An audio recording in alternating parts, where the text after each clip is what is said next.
Governor Abbott wants to pick up where former President Trump left off by finishing the wall between Mexico and Texas. But is there really a need for it? And how is the governor going to pay for it?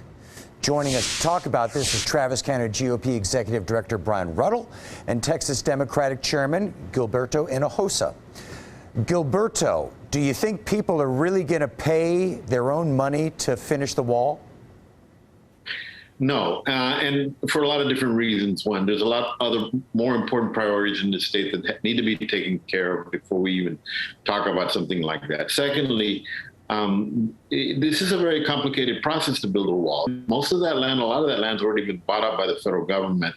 They're not going to get transferred over to Mr. Abbott or the state of Texas. This is just something that Mr. Abbott is trying to do, the publicity stunt to just put behind him all his failures of leadership that we've seen in recent months.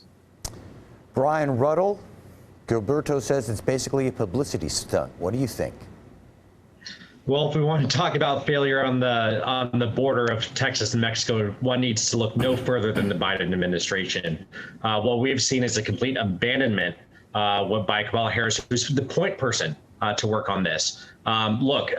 Having individuals donate is a unique way in order to not use taxpayer funds directly for a border wall. You know, this is something that will not be coming out of the public coffers. This is a unique opportunity to, I think, continue to finish the wall and not use those taxpayer dollars. So I think this is a positive direction.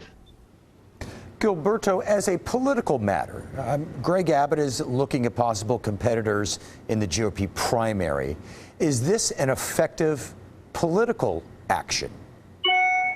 For the right wing of the Republican Party, of course it is. This is where the right wing is. They have used immigration in order to divide America. This is how Donald Trump got elected. The Republican Party in the United States that is the most extreme to the right is the Texas Republican Party. And so he's competing against a bunch of other people who are very on the fringes of politics that are running against him right now. And so this works out perfectly for him on these right-wing issues with him. Brian, do you think the governor's going to have any trouble come primary time?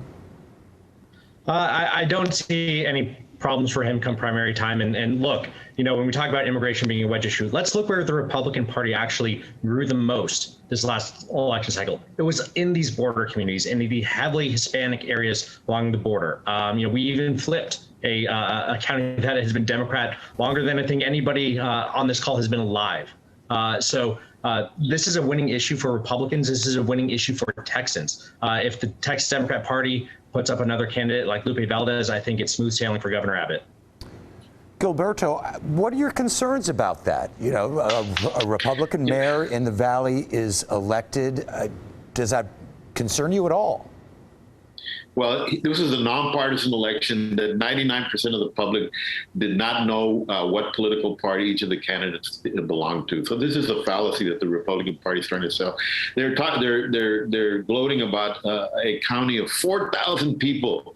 We flipped a county of 2 or 3 million people in 2018, which is Fort Bend County, from not one single Democrat countywide elected to every single Democrat being a Democrat. This is what the Republican Party needs to be worried about.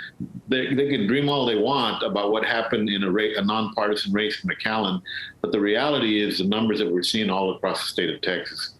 Okay, we have got to wrap it up because we are out of time. Gilberto, Brian, thank you both very much. Thank you.